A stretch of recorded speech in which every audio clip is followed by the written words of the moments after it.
Pai do Senhor, aos meus queridos, amados irmãos do Café Teológico, hoje, último programa do ano de 2014, Deus nos deu a graça de, durante todo esse ano, estarmos abordando temas importantes da teologia, e hoje nós vamos fechar com o assunto apostasia.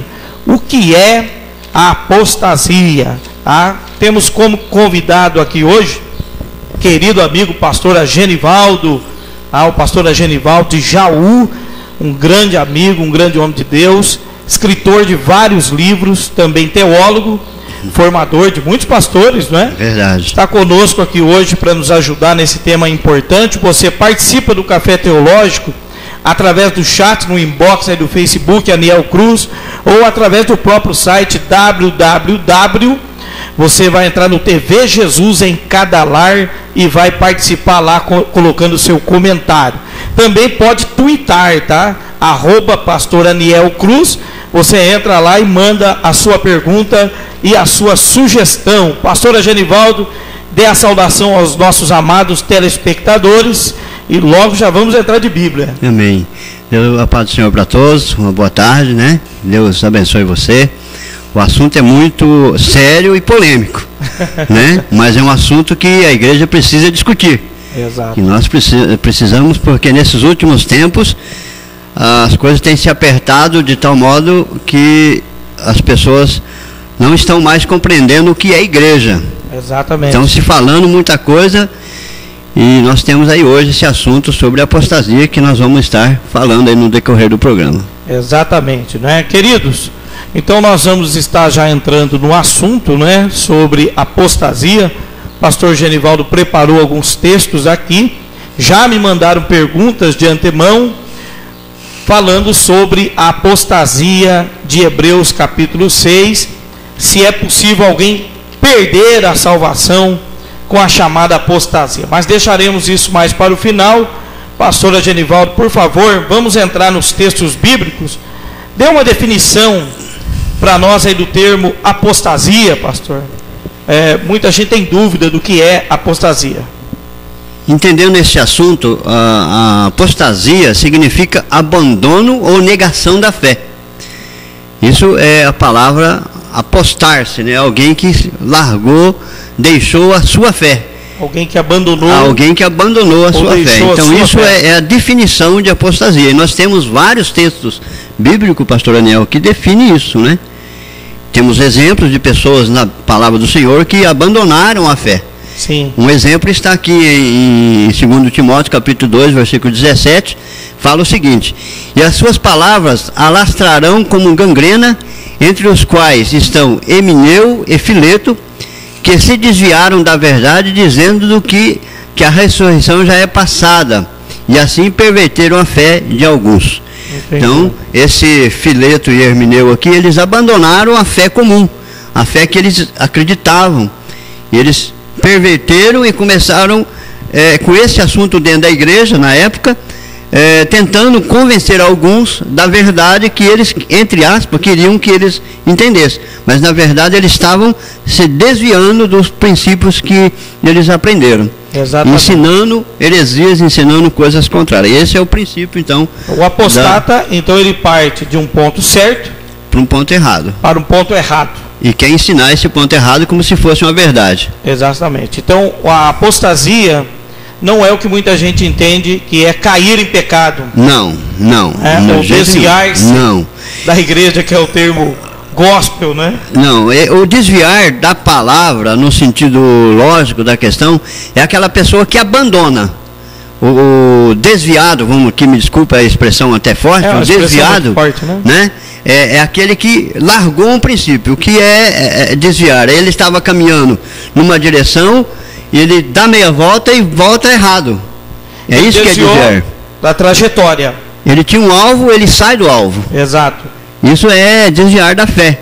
Ele tinha um alvo que era Cristo, ele abandona Cristo e vai para o outro lado. Já o apostata, ele desvia os princípios doutrinários. Os princípios doutrinários. Ele quer continuar no caminho. Ele aprende, o que ele aprende, ele começa a ensinar de maneira errada. Exato.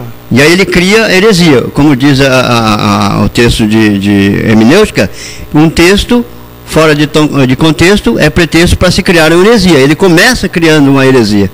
E aí ele tem lá suas ideias, as ideias centradas neles, que ele acha a astrologia deles, né? Sim. E começa a criar doutrinas, e essas doutrinas, ele passa a ser uma verdade, entre aspas, para ele. Exatamente. E aí ele quer ensinar isso. Nos parece, pastor Genivaldo, que o apóstolo Paulo estava muito preocupado com a questão da apostasia, principalmente nas cartas de Paulo a Timóteo. Ele fala muito sobre esse assunto da apostasia dos últimos tempos, uma preocupação de Paulo. Em 2 Tessalonicenses capítulo 2, ele fala que a manifestação da vinda de Cristo não se daria antes da apostasia. Bom, essa apostasia, ela está acontecendo para o senhor que é pastor, está há tantos anos na igreja. Como o senhor tem enxergado essa apostasia acontecendo no meio dos evangélicos? Bom, nós vamos entendendo, pastor Anel, que é o seguinte: Jesus falou assim que nos finais dos tempos, uma das características da sua volta seria o amor de muitos se esfriando. Jesus disse isso, né? A apostasia pode começar aí. Começa por aí, porque o amor da igreja, não todas, não vamos generalizar, mas muitas igrejas estão perdendo o amor centrado, que é o amor de Cristo, o amor por Deus, o amor pela palavra, o amor pelas pessoas.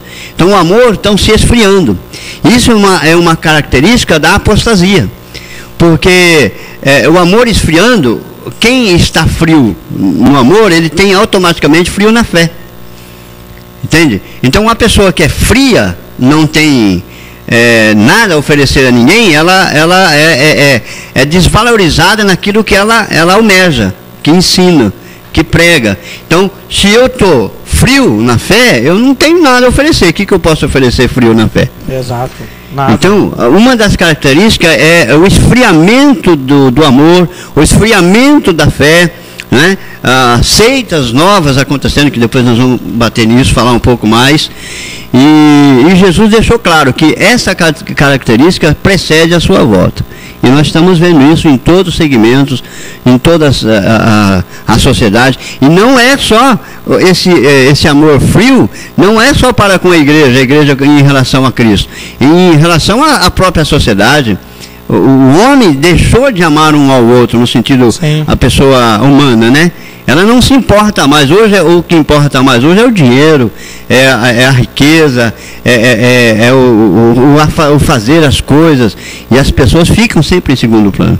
Exatamente. O que Jesus estava falando é isso, que o amor de muitos estão esfriando, porque as pessoas, elas se preocupam com as coisas terrenas, com as coisas que aqui tem, casamento. Jesus fala do casamento, vão se casar, vão fazer isso, fazer aquilo outro, e esquecer as coisas principais, que é o reino de Deus. Para o senhor, então, a apostasia começa com o esfriamento do amor, tanto humano, o amor de afeição natural, humano, espiritual, que vai acabar refletindo na vida espiritual. Exatamente, porque uma coisa é ligada à outra, né? Entendi. Se eu não amo, como é que eu posso amar, levar a palavra de Deus para uma pessoa? Pastor, parece ficar claro para o apóstolo Paulo que esses apostatas estavam conscientes de suas ações, não é? Apostatas conscientes, deliberados, que estavam lutando contra a igreja no começo da primeira era da igreja, né? Estavam lutando contra as doutrinas, e o apóstolo Paulo diz que estavam no meio deles, ou seja, não era alguém que vinha de fora. Essa apostasia então começa por dentro, isso, pastor? Por dentro. Você vê que esses dois moços aqui, eles estavam na igreja, né? Exato. Dentro, eles aprenderam alguma coisa ali, depois eles começaram a perverter o assunto e queriam que as pessoas aprendessem o que eles queriam. Exatamente. E Paulo falou: toma cuidado com esses moços aí, toma cuidado, porque eles são perigosos. E a apostasia, ela é perigosa, né? Perigosa para a vida do cristão. Muito. Podemos ler alguns textos, pastor? Nós vamos ler alguns textos para você em casa anotar, tá? Porque o estudo hoje é apostasia, então negação e abandono da fé. Isso. Tá? Negação e abandono da fé.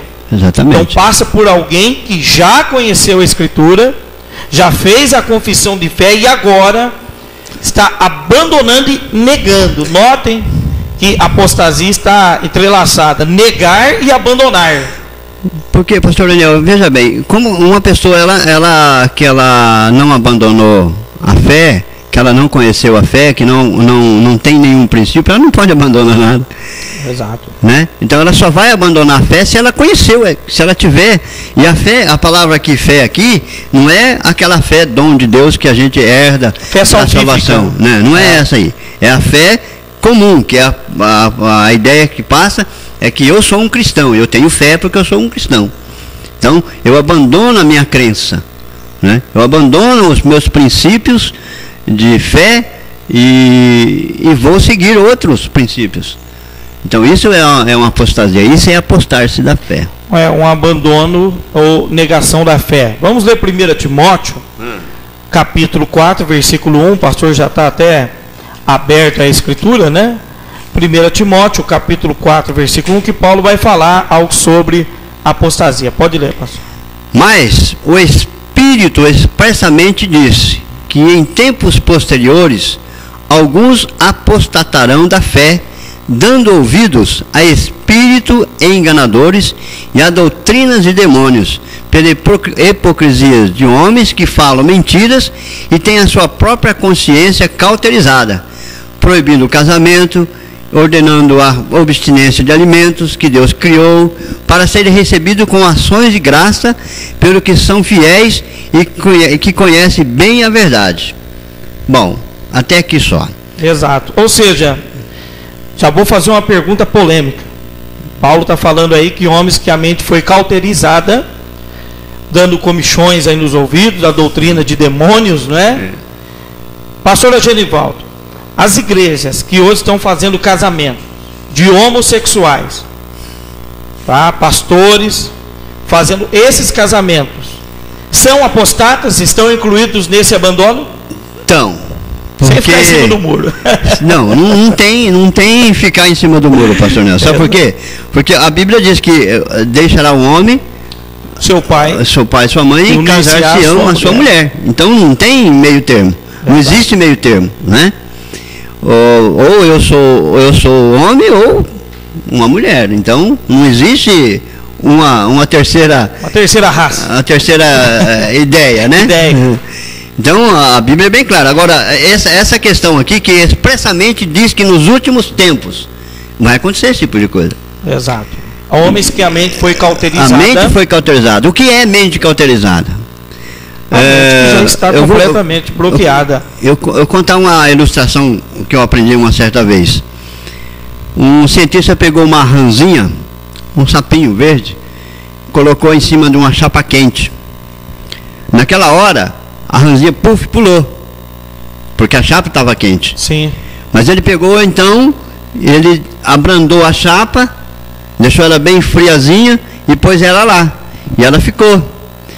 E à medida que foi passando as horas, o tempo, ele foi aumentando um pouco a esquentura da chapa, e a rã foi acostumando com o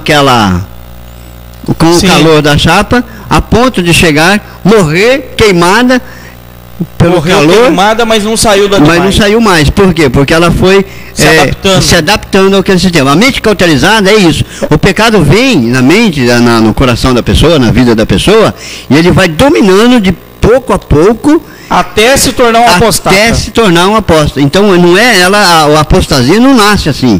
Da noite para o dia. Não nasce da noite para o dia. Ela é progressiva. Uma ótima ilustração. Ela é progressiva. Ela vai, se a pessoa comete um pecado, não confessa, vem o outro, não confessa. E ela vai se endurecendo. Vai se endurecendo. Então a mente fica cauterizada. O que é mente cauterizada? Ela não aceita mais nada. Exatamente. Porque ela já deu o que tinha. Muito então bem. Isso que é mente cauterizada. Uma ótima ilustração. Exatamente. Eu me lembro até de não cortando o raciocínio do senhor, me lembro de um menino, como pastor, que ele tocava na igreja, e ele começou a namorar, e ele teve relações sexuais com a menina, e aquilo pesou-lhe o coração. Num codicê ele me procurou, e ele não queria mais tocar, porque ele teve relações, e achava pecado e tudo. Chorou muito, pediu perdão. E eu falei, olha, você está chorando, pediu perdão, arrependeu. Se Jesus te perdoou, quem sou eu para não te perdoar? Levanta, vamos seguir a caminhada cristã. Mas cuidado, se você fizer a segunda, terceira vez, você vai perder esse temor no seu coração, e não deu outra. Aí foi o segundo, terceiro, aí fica cauterizado, como disse bem o senhor, aí a pessoa já não consegue mais nem ouvir a verdade mais. Exatamente, porque a mente fica cauterizada. A mente cauterizada é como uma placa de chumbo que pega na mente da pessoa. Ela, por mais a verdade que você tenta aplicar na vida dela, ela não aceita mais. Não aceita mais. Ela não reconhece mais. É como, hoje nós estamos na era da informática, é como um arquivo que você baixa no computador e o computador não reconhece mais. Exato. Entendeu? Então a apostasia começa devagar, aos poucos. É gradativa. É gradativa. Ela vai aumentando à medida que a pessoa não vai se consertando, vai rejeitando a verdade, a ponto de que chega um momento que ela criou na cabeça dela uma verdade e ela vai passar a ensinar aquela verdade, entendi, que é uma mentira, e ela passa a acreditar na própria mentira dela. Puxa vida, né? Então é muito sério. É muito sério. É muito sério a apostasia. E Paulo fala que seria algo muito grande nos finais dias. de tempo. É o que nós temos visto hoje. A apostasia. Eu tenho pregado em muitas igrejas por aí, eu tenho visto assim coisas da gente ficar meio assustado. Daquilo Exato. Que a gente aprendeu de alguns anos para cá, e a gente vem vindo, nascendo coisas que a gente assusta, né? Nós temos visto, amados, que muita coisa da teologia mudou. Muita coisa mudou. Houve um avanço com os estudos aí teológicos, acadêmicos e tudo mais, mas as doutrinas primordiais, né, da Escritura Sagrada não podem ser feridas. Então nós temos visto muita gente mexendo nas doutrinas com a mente cauterizada, com má intenção de fazer as suas vontades. A apostasia mata aos poucos. Podemos comparar ela como um câncer. Um câncer, exatamente. Ela é um câncer. É um câncer, lá em Timóteo 2 fala que é corrói como uma gangrena, né? Ou seja, vai... Um câncer. Um câncer que vai corroendo aos poucos, vai matando a pessoa aos poucos. Vamos ler mais um texto, pastor, aí? Pastor Daniel, antes de nós ler um texto lá, nós vamos estar falando, nesse mesmo texto de Paulo, que ele escreveu ao Timóteo, ele fala 3 coisas aqui importantes para nós entendermos. Ele fala assim, olha... mas o Espírito expressamente diz, o Espírito aqui é o Espírito Santo. Sim, o Espírito que está em letra maiúscula, fala do Espírito Santo, que nos últimos tempos alguns apostarão da fé. Por que se apostarão? Dando ouvidos a espíritos enganadores. Então, existe um espírito de engano. Sim. Né? Então, essas pessoas, elas começam dando ouvido a espíritos enganadores. Espírito enganador. E que tipo de espíritos enganadores são esses, pastor Daniel? Nós estamos numa era em que tem levantado religiões para todo gosto, né? Para todo tipo de pessoas, seitas e tudo quando quer.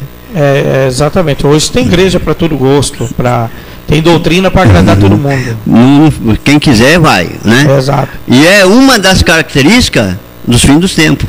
Sim. Né? Pessoas dando ouvido a espíritos enganadores. Demônios. E nós precisamos ficar atentos quanto a isso, porque essas doutrinas de demônios que são lançadas não é a demonologia, a teologia sobre os demônios, mas são ensinos enganosos. Usando adeptos. Usando falsos profetas. Que vem para corroer a mente das pessoas, o ensino dentro da igreja. E se a igreja cristã, a igreja verdadeira do Senhor, não ficar esperta, esses ensinos entram dentro da igreja. Sim. Eu lembro uma certa vez que eu estava em Jaú, apareceu um senhor lá na igreja e dizia que era de uma determinada religião, e ele queria ministrar lá na igreja nossa. Eu falei assim, mas qual é a sua religião? Ele falou para mim o nome da religião, por uma questão de ética, eu não vou falar aqui. Aí eu falei assim, não posso deixar você falar aqui. Mas por que não? Eu falei, por que não?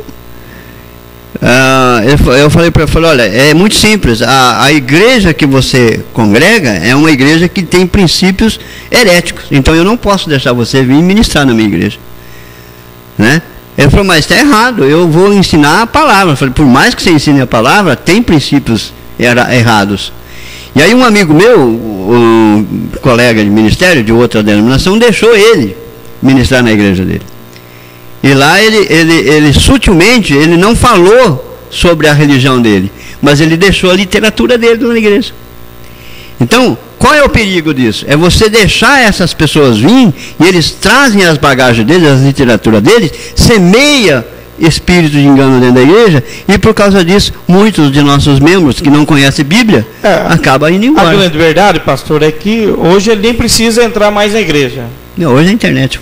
Facebook, é tudo, né? Sites, né, ensinando. Hoje pelo celular você tem acesso, através do Google, a diversidade de estudos. Ou seja, se a igreja ela não voltar à prática das Escrituras, o ensinamento genuíno das Escrituras, e os cristãos não derem valor a isso, vão ser facilmente levados por qualquer vento de doutrina fora da palavra de Deus. E são levados. E é por isso que, pastor Anel, que eu gosto muito de um texto do Evangelho de São João, capítulo 5, verso 39, que o nosso Senhor Jesus Cristo fala assim: ó, examinai as Escrituras, porque cuidar ter nela a vida eterna, e são elas que de mim testificam. Jesus deixou bem claro: examinar as Escrituras. Examinar é você estudar a palavra, é você meditar nela, é você aprender dela. Porque uma pessoa que ela medita na palavra, que ela aprende da palavra, que ela engole a palavra, ela está pronta para se defender. Ela se chegar algum de uma outra seita, de uma outra religião, de uma heresia na cabeça dela, ela tem os textos na cabeça dela, ela vai falar a verdade, ela vai se defender. Sim, né? Exatamente. O lobo pode vir? Vem, nós estamos sujeitos a isso hoje. Exatamente. Mas ela é vacinada, e o que vacina ela é a palavra. A palavra. Mas o que acontece hoje? Muitas igrejas, muitos membros, muitas pessoas, elas não estudam a Bíblia. Sim. Ela a maioria não estuda. Ela vem na igreja nos cultos de revelação, de doutrinas, não sei o que, mas de ensino da palavra não gosta. Não vem. Então, ela não aprende a palavra. E uma vez não aprendendo a palavra, ela está vulnerável aos ataques, sim, aos ensinos de demônios que não tem esse antídoto. Não tem esse antídoto. Exatamente, pastor. Bom, queridos, o assunto é bom, né? Apostasia. Eu gostaria de lembrar também, junto aqui com o pastor, algumas coisas importantes. Dizem hoje que muitas igrejas se tornaram apostatas quando se fala do uso e costume. Que antigamente tinha uso e costume, hoje não tem mais. Isso não está atrelado à apostasia. Está atrelado. A preocupação de Paulo não era o uso e costume, era a doutrina em si, que estava sendo corrompida. A questão de saia, calça, cabelo. Tem muita gente dos antigos falando que a igreja de hoje é apostata, porque antigamente usava saia e hoje usa calça. Não é esse o contexto de apostasia, amados. É muito mais sério do que se possa imaginar. Tá? Então eu acho um grande perigo, pastor Genivaldo. Eu vi muita gente, estou ouvindo muita gente falar que apostasia é isso. E apostasia não é isso. Apostasia é ferir a doutrina, a palavra de Deus. A Bíblia não padronizou roupa. Ela fala do bom senso, da boa vestimenta, com pudor, com modéstia. Eu já ensinei uma vez aqui que saia é um instrumento não da cultura judaica. Se a Bíblia fosse padronizar alguma roupa, nós vestiríamos a cultura judaica. A Bíblia não padronizou nem calça nem roupa. Calça, como nós usamos aqui, do século XVIII, saia do século XVII, ou seja, mas está na Bíblia escrito saia, porque foi transliterado e foi traduzido para uma linguagem que você possa entender, meu amigo. Ou seja, não existia calça jeans na época de Jesus, e tão pouco a saia que as irmãs usavam aí. Então tem muita gente, pastor Genivaldo, mas na minha época usava essa saia, usava isso e hoje não usa mais. A preocupação de nós pastores não é com essa apostasia que o pessoal aí está preocupado. A nossa preocupação é quanto à doutrina, à palavra de Deus. O senhor trouxe 3 temas importantes aí, né? Mas concluindo esse assunto aí, que é um assunto polêmico, mas é bom também falar nele, nós temos que entender a palavra doutrina. Exato. A palavra doutrina não quer dizer uso e costume, quer dizer ensino. Ensino bíblico, né? Já nós vivemos um período, acho que muitas igrejas viveram esse período, de que o uso e costume seria uma doutrina, mas não é. A palavra de Deus, o próprio Senhor Jesus, ele nunca se preocupou com roupa. Nunca se preocupou com costumes da época.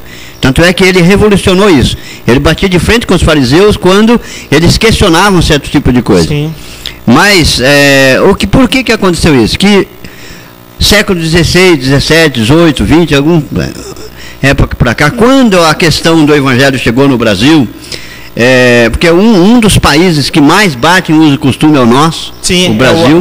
Aliás, acho que é o único. Acho hoje. que é o único que bate, porque Muito algumas igrejas vieram daquela época, as igrejas mais tradicionais daquela época, chegaram no Brasil e trouxeram costumes de outros países. E naquela época, o chapéu, por exemplo, era pecado. Era doutrina. Era uma doutrina. Era doutrina. Né? Usar chapéu, se a pessoa fosse pego na rua sem o chapéu, era um problema. Meu Deus do chapéu céu. E sem a bengalinha. E sem a bengala. Meu avô Né? até hoje usa chapéu. E a bengala. E a bengala. Porque era um costume da época. Como doutrina. Certo, como doutrina. Então, algumas igrejas existia o cabideiro lá para pôr o chapéu e a bengala. Exato. E se pegasse um membro naquela época sem isso, era problema. Problema. Né?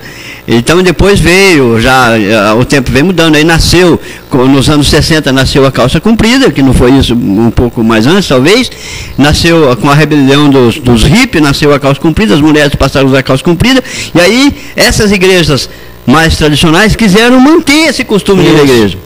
Porque elas associaram que a calça comprida tem uma origem de princípios demoníacos. Exatamente. Então porque aí criaram essa doutrina entre aspas, que se a pessoa dogma de igreja, se a pessoa usar calça comprida, ela iria para o inferno. Mas é tudo mentira, tudo é antibíblico isso aí, pastor. É antibíblico. E graças a Deus. Mas voltando ao assunto da apostasia, foi bom o senhor falar, porque tem gente que confunde. As igrejas se tornaram apostatas porque mudou os costumes. Não, de jeito nenhum. As igrejas estão se tornando apostatas por sair fora da palavra de Deus. Estão abandonando, conforme o Paulo fala aqui, abandonando, dando ouvido a espírito de engano. De engano. Né? Por homens hipócritas. Por homens hipócritas, fingidos, falsos, mentira, trazendo isso para dentro da igreja. Isso é uma apostasia. Isso é o abandono da fé e isso a negação da exatamente. Fé. Né? Vamos Maravilha. falar mais? Bom, o pastor trouxe aí 3 pontos, né? 3 pontos. 3 pontos. Pode passar, falamos pastor. 2, mas vamos falar mais um aqui. Eu vou pegar o texto aqui de 1 Coríntios, capítulo 5. Você que está aí com a Bíblia sua aberta aí, acompanhe conosco. 1 você vai Coríntios, aprender. capítulo 5. 6 e 7. 6 e 7. Vamos lá. Já aqui. Porque, pastor Daniel, veja bem, se eu tenho uma fé e eu largo essa fé, abandono ela e vou viver outro princípio, eu abandonei. E eu abandonando, eu estou criando uma apostasia. Sim. Né? Paulo fala então aí em 1 Coríntios 5, 6 e 7. Não é boa a vossa jactância. Não sabeis que um pouco de fermento leveda a massa toda? Expurgai o fermento velho, para que sejai a massa nova, assim como sois sem fermento, assim como sois sem fermento, porque Cristo, a nossa Páscoa, foi sacrificado. O que ele está mencionando aqui, pastor Nel, que o fermento velho é a falsa doutrina. E o fermento novo é Cristo. Né? Exato. No caso aí até era a questão do judaísmo. Do judaísmo, exatamente. Tentando entrar dentro da igreja. Exatamente. Então, as pessoas estão abandonando o princípio novo, querendo viver um princípio velho. Tentar trazer dentro da doutrina de Cristo ensinamentos novos. Ensinamentos que ele não deixou. Né? Que ele não deixou, exatamente. Que ele não então, deixou. Esse fermento, ele leveda a massa, né? Ele faz com que cresça. E isso cresce. O ensino errado cresce mais do que o ensino verdadeiro. Parece brincadeira. Paulo usa até a questão de fermento, né? De fermento. Fermento porque é um símbolo do pecado, mas é algo que cresce. Da heresia, porque vai crescendo. Você pegar um pão, colocar o fermento nele, sem o fermento, o pão não cresce. Mas você pegar no pão, ele vai crescer, vai ficar bonito. Então a heresia, é por isso que a gente entende assim que a questão de seita. Por que tantas igrejas, algumas seitas crescem mais que a evangélica? Por quê? Porque a heresia tem a tendência de crescer mais. É bíblico, pastor. Não? E olha, nós vemos aí tantas, eu não vou citar nome de igreja, mas tem igrejas aí que são milhares. Porta estreita porta larga. Mentira está Está lá, tem de tudo lá dentro da igreja. Então cresce porque o ensino é turpado, é destruído, e vai lá. Bem lembrado lá. Aí pelo pastor, porta estreita e porta larga, né? Nessa questão do assunto aqui, apostasia, ainda voltando um pouquinho atrás, que para muitos pastores porta estreita são as igrejas legalistas, e porta larga são as igrejas que usam brinco e passa batom. Não tem nada a ver, gente. Nada disso. Não tem nada a ver. A porta larga são igrejas que não respeitam a Escritura Sagrada e adequam o Evangelho ao homem. Ou seja, o homem vem e eu vou colocar um Evangelho para você. E não você tem que entrar no Evangelho de Cristo, entrar dentro da palavra de Deus. E é isso que essas portas largas estão fazendo. Ou seja, venha e nós vamos arrumar um jeito do Evangelho se encaixar do jeito que você é. E não você ser uma nova criatura e se encaixar dentro do Evangelho, né? Abandonando os vícios, a prática do pecado.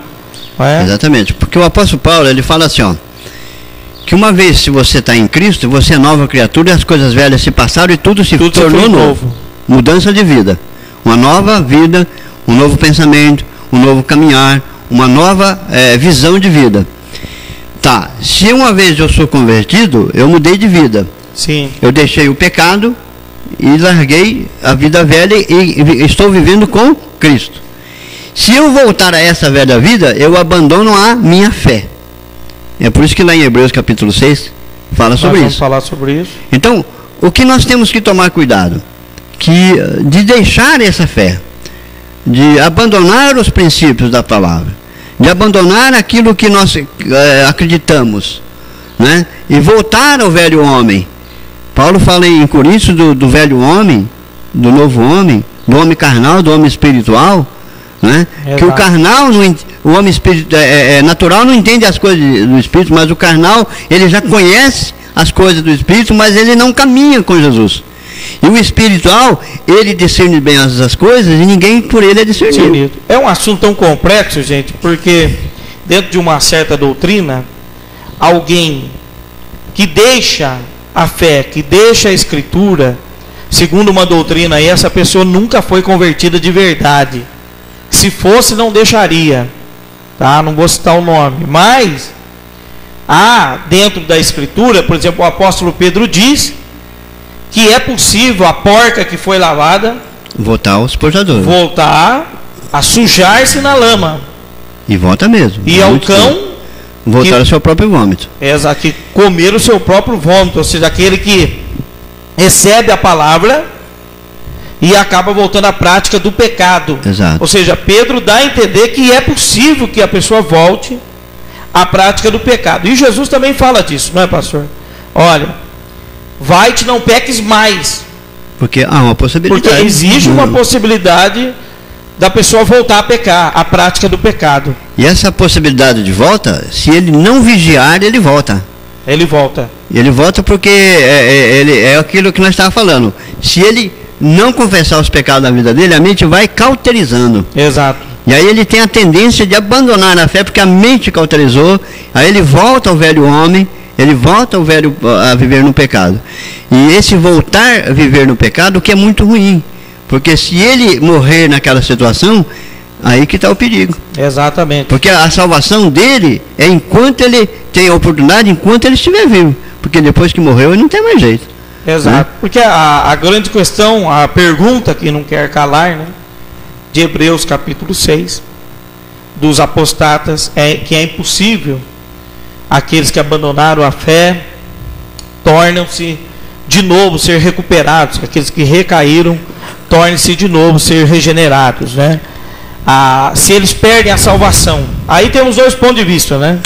Temos dois pontos de vista. Há quem diga que a carta aos Hebreus, que quando no capítulo 6 o escritor menciona o texto da apostasia, não está falando para irmãos, para crentes, mas está falando na terceira pessoa. No entanto, há outros exegetas que discordam, usando o contexto, argumentando que está se falando a cristãos que experimentaram sim a palavra, e que não está falando a incrédulos, mas está falando a crentes que experimentaram a palavra de Deus. Eu fico com essa segunda posição. Não sei você aí, telespectador, mas há duas posições, tá? Fique bem claro, de Hebreus capítulo 6, há pessoas que concordam que Hebreus capítulo 6 não está falando de cristãos com a possibilidade de perder a salvação, de que alguém possa perdê-la, porque dentro da doutrina de alguns, é impossível você perder a sua salvação, uma vez que ela já foi te dada por Cristo na cruz do Calvário. Isso é um posicionamento. Do posicionamento dos arminianos, é possível perder a salvação. Pastor? Olha, tempo atrás eu estava conversando com uma pessoa, meu filho na fé, hoje ele é até pastor, esse moço, e ele está numa igreja agora, e ele estava me falando o seguinte, que uma vez salvo, salvo para sempre. Eu falei, não é bem por aí.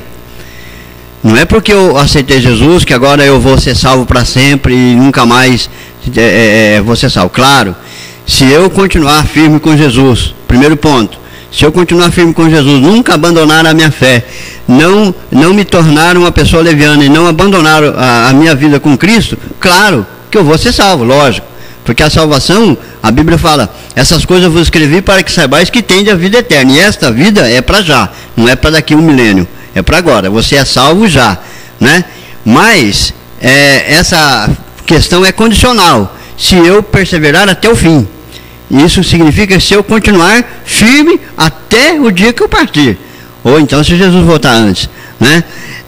Agora, não é porque eu estou firme com Jesus e se eu voltar ao pecado, se eu voltar lá atrás e começar a viver no que eu era, por exemplo, me desculpa, pastor, eu tenho até que comentar, eu fui um viciado em droga, vivi no pecado muitos anos, vivi uma vida desleixada, me converti no ano de 83, aceitei Jesus e nunca mais eu abandonei isso.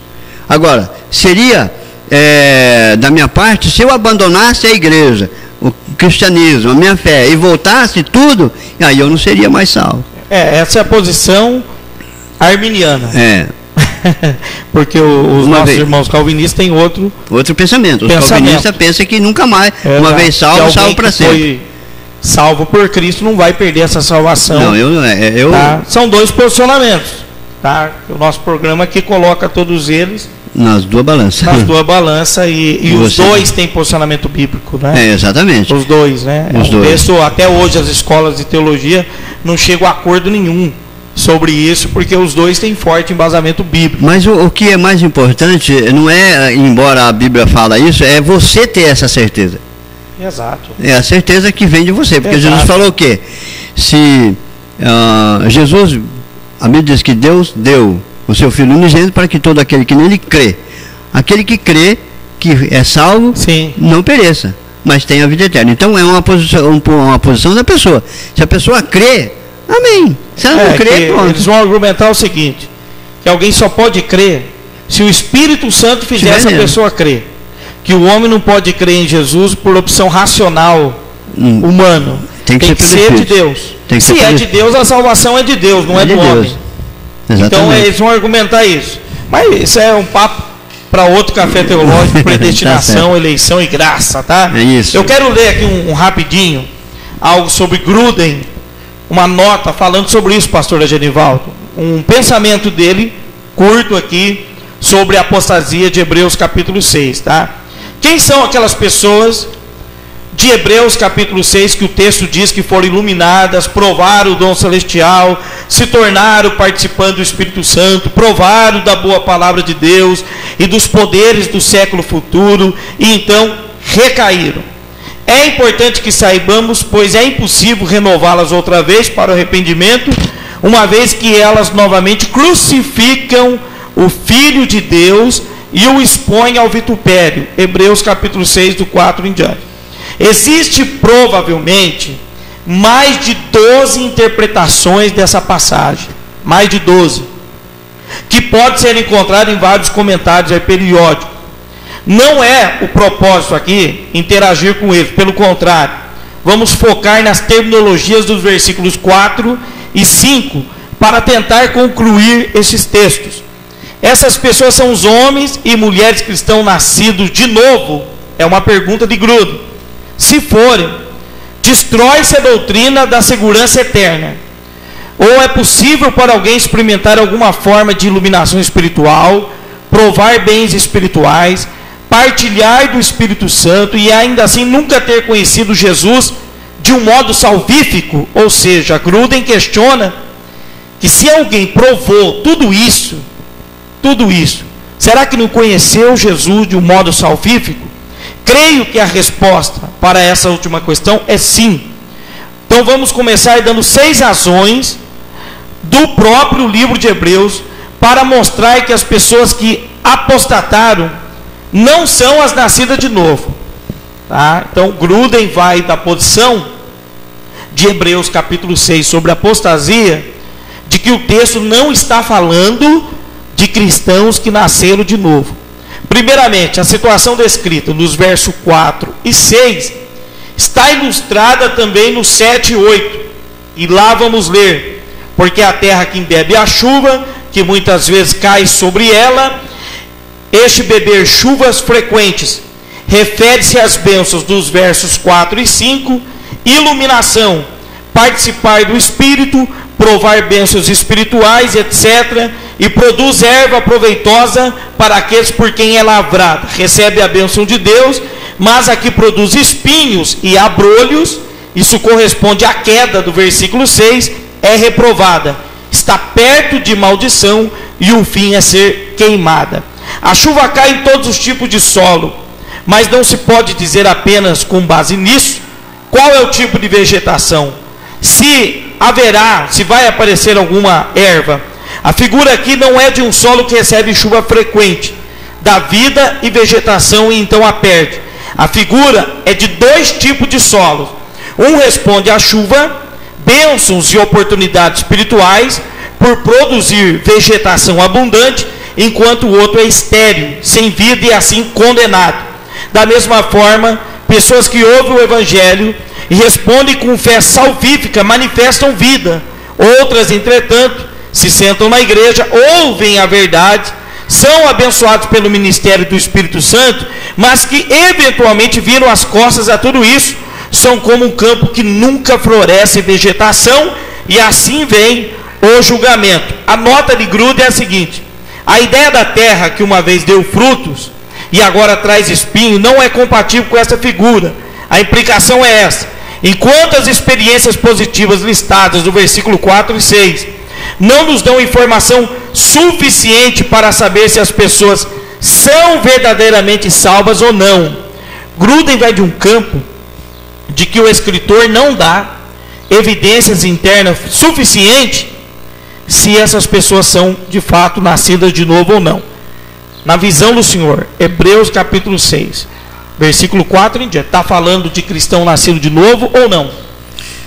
Olha, eu penso assim, pastor Nel, que eu acredito naquilo assim, ó, que uma pessoa, se ela é salva, ela conheceu Jesus. Se ela não conheceu Jesus, ela também não pode ser salva.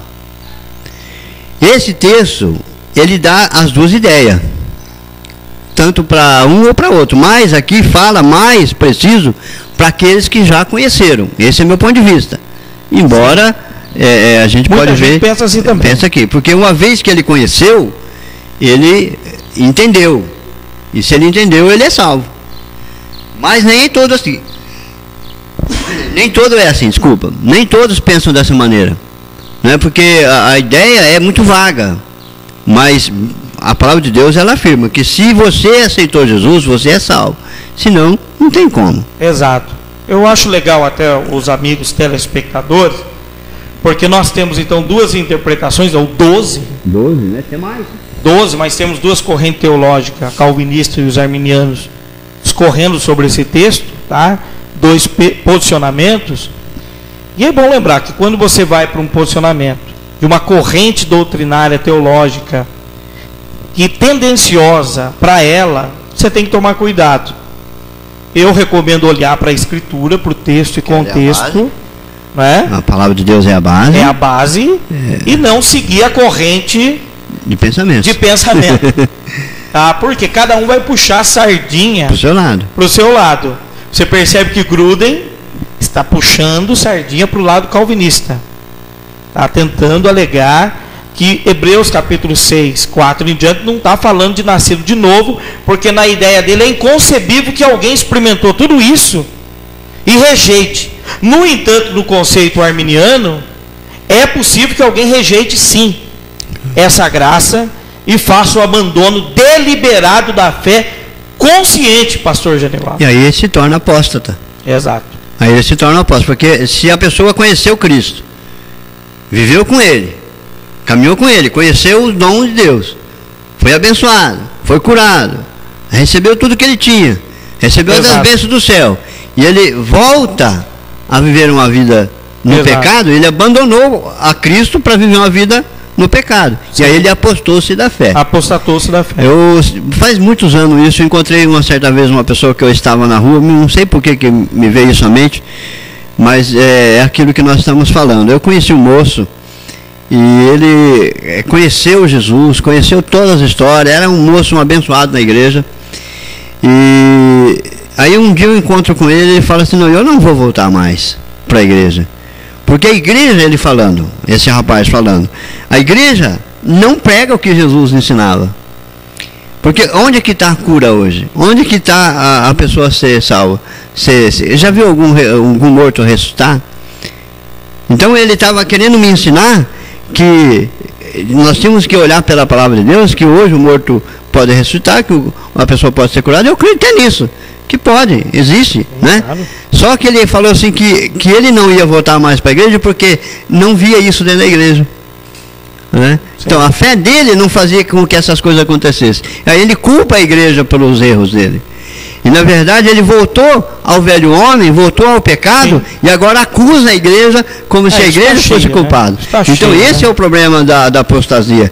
A pessoa, ela abandona a fé, abandona o cristianismo, abandona as questões de Cristo e volta ao velho homem a viver uma vida no pecado e culpa a igreja pelos erros dele. Ou pode se tornar um apostata não voltando à prática do pecado, mas ensinando doutrinas erradas que não condizem com a Escritura. É o primeiro ponto que nós estamos falando. Que me parece que é o que Paulo mais está preocupado. Né? Porque a apostasia, ela começa pelo esfriamento da pessoa, a cauterização da mente, aí ela aprende ensino errados e aí ela quer ensinar esses ensinos errados. Porque me parece, telespectadores, que Paulo, seria pouco provável que Paulo ele escrevesse sobre a apostasia para não cristãos, para pessoas que não nasceram de novo.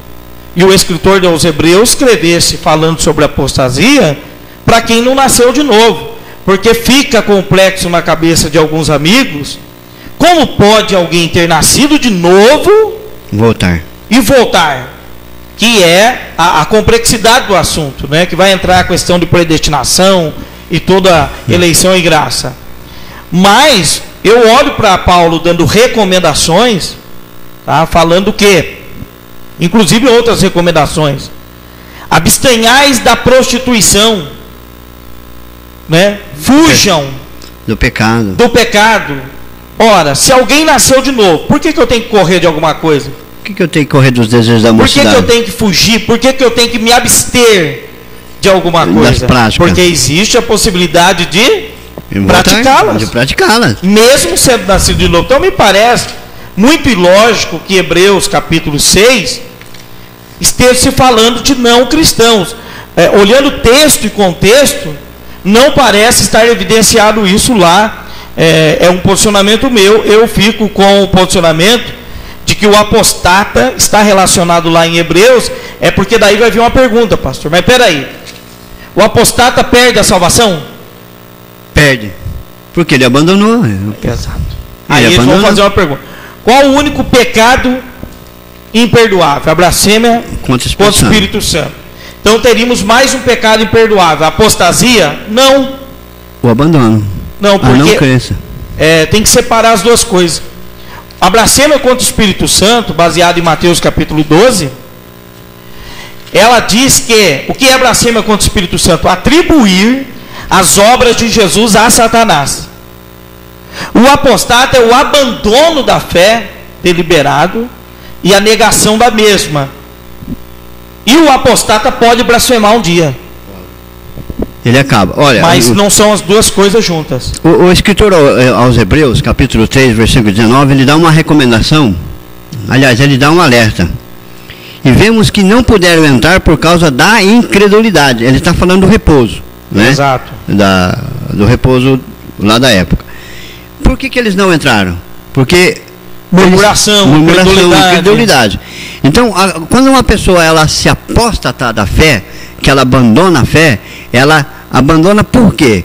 Porque ela parou de acreditar. Ela não creu mais. Exato. Mas é essa a ideia que em alguns amigos teólogos nossos, né? Não entra, não existe a concepção de que alguém possa parar de crer experimentando a fé salvífica, né? Pode, é bíblico. A pessoa, ela vem com Jesus, ela caminha com Jesus, e aí o pecado começa a entrar na vida dela. É o caso da Ranzinha. Vai esquentando a chapa. E ela vai acostumando com o pecado. Ela vai acostumando. Chega uma hora que ela não mais acredita. Exato. Aí você fala, Jesus está curando hoje. Ah, não sei não, se vai curar não, viu? Porque ela passa a viver uma vida de incredulidade. E os incrédulos, a palavra do Senhor é bem taxativa quanto a isso. Não herdarão. Não herdarão o reino do céu. Se não crer, não tem como. Ah, mas eu posso cessar. Pode. A Bíblia dá também a ideia de que você se arrepender. Essas coisas eu vos escrevo para que não pecar. Mas se pecar, temos quem? Mas um advogado. Se é condicional. Sim, condicional. Se vier, nós temos um advogado. Né? O senhor aí é eles usam o se de outro lado. De outro né? lado. Se. Uma hipótese. Uma hipótese. Que para eles não pode acontecer. Mas pode acontecer. Pode, é lógico. Se não existisse essa hipótese da pessoa voltar, abandonar, nós não teríamos a passagem do filho pródigo. Exato. O filho pródigo, ali tem três figuras. Tem a figura do pai, que representa Deus, a figura do filho pródigo, que abandonou a casa, e o irmão que estava dentro da casa, mas não amava o seu irmão, de verdade. Sim. Então ele abandona, mas lá na sujeira do poço... Mas esse já não é um apostata, né? Não, esse não é, mas é aquele que não é apostata porque ele volta. Ele volta, agora, exatamente. Hebreus capítulo 6 diz que é impossível. É impossível, porque ele nunca mais volta. Ou seja, vamos ler um comentário da Franciele Quitino, lá da ICPB de Alfenas, Minas Gerais. Um abraço, irmã Franciele. Bom, volta porque realmente não é nascido de novo, a visão da irmã Franciele. Porque se for, não volta ao mundo. Se estiver em Jesus de fato, em verdade nada o abala. Para nossa irmã Franciele, só vai voltar se não nasceu de novo. Então na mente dela também paira aquela visão que essa pessoa que voltou, então não nasceu de novo. Porque, pastor Daniel, é muito complexo isso, porque eu vejo assim como essa irmã vê. Se eu vivi uma vida com Cristo, por que eu tenho que abandoná-lo? Se ele me deu tudo, por que eu tenho que largar dele? Então, mas há um perigo. Nós estamos sujeitos às tentações, aos erros, né? Então, o perigo é o quê? Eu não cuidar da minha salvação, não cuidar da minha vida espiritual. Exatamente. Aí eu vou me desleixando, até...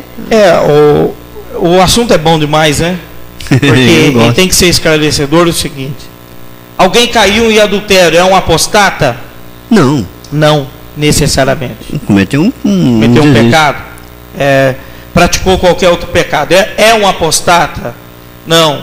Davi adulterou, pediu perdão, reconciliou. O apostata é algo muito sério, pelo que nós estamos lendo aqui. É algo muito terrível, é algo sério. Porque me parece, nas palavras de Paulo, que o apostata, ele acredita nas suas mentiras.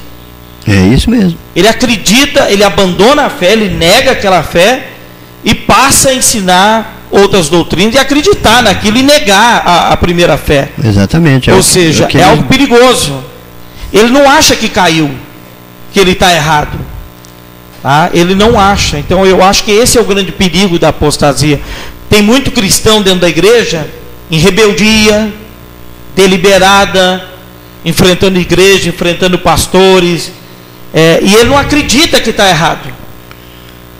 Diferente daquele irmãozinho, daquela irmãzinha que na fraqueza caiu, foi lá, levantou, volta para a igreja, o justo cairá 7 vezes, cairá várias vezes, o Senhor o levantará em todas. Mas o apostato não é aquele que cai em pecado.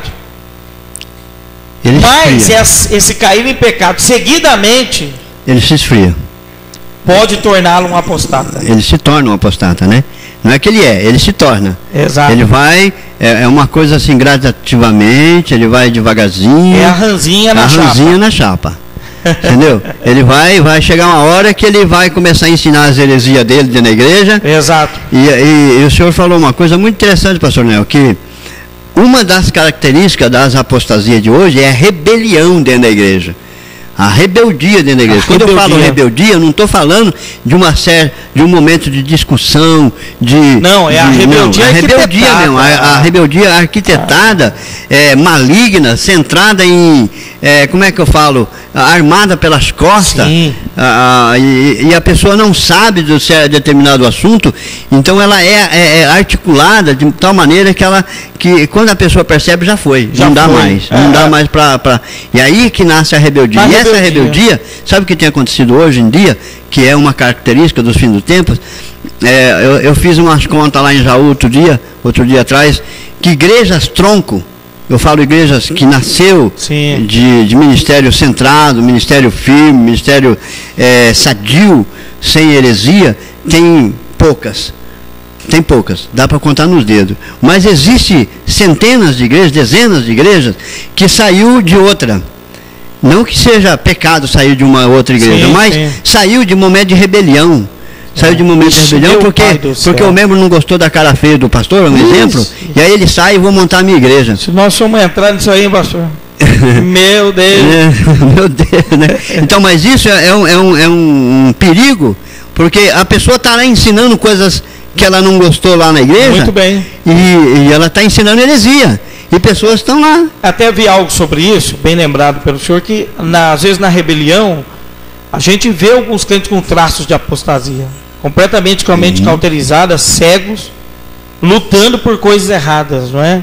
Então eu acho que é um assunto importante para todo mundo, para esclarecer, não é, pastor? Lógico. Então, o que é apostasia? O abandono da fé. O abandono da fé. O abandono da fé, a negação de Cristo como Senhor. Exatamente.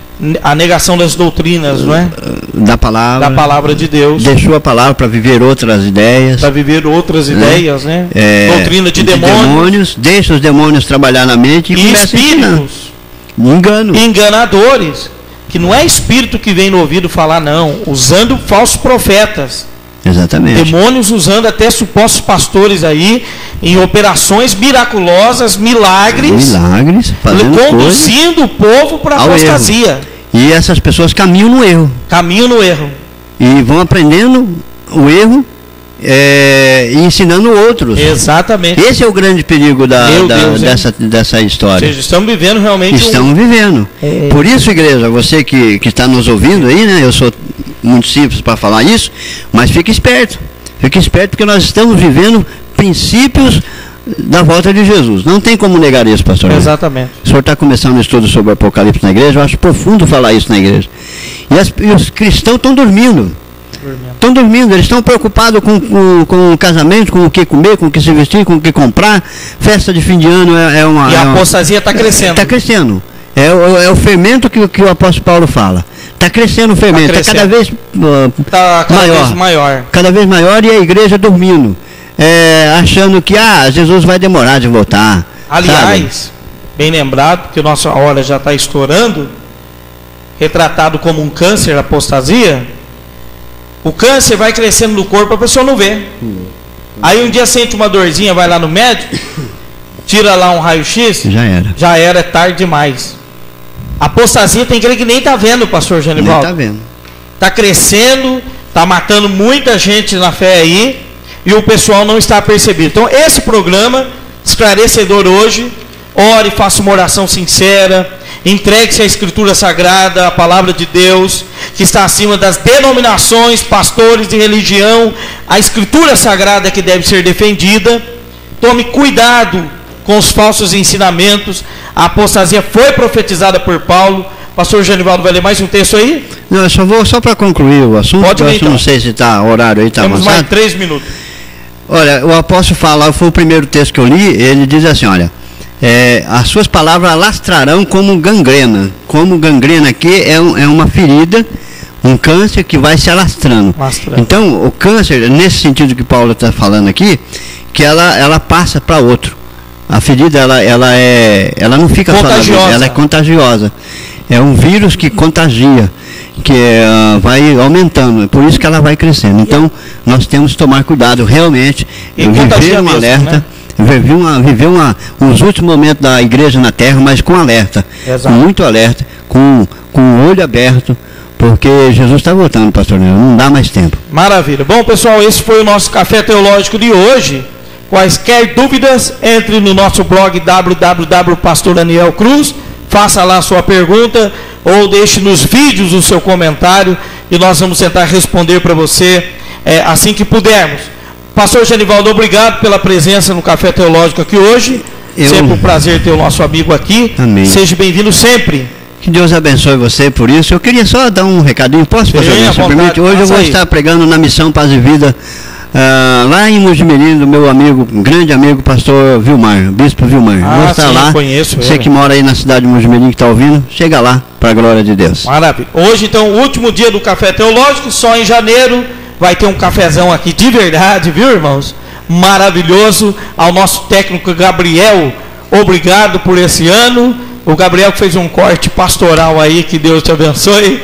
Que Deus abençoe a todos em Cristo Jesus. Já estamos fechando a programação. A paz do Senhor. A paz do Senhor para todos. Feliz ano novo para vocês. Feliz ano novo, Feliz Natal. Feliz Natal, isso, Feliz Natal.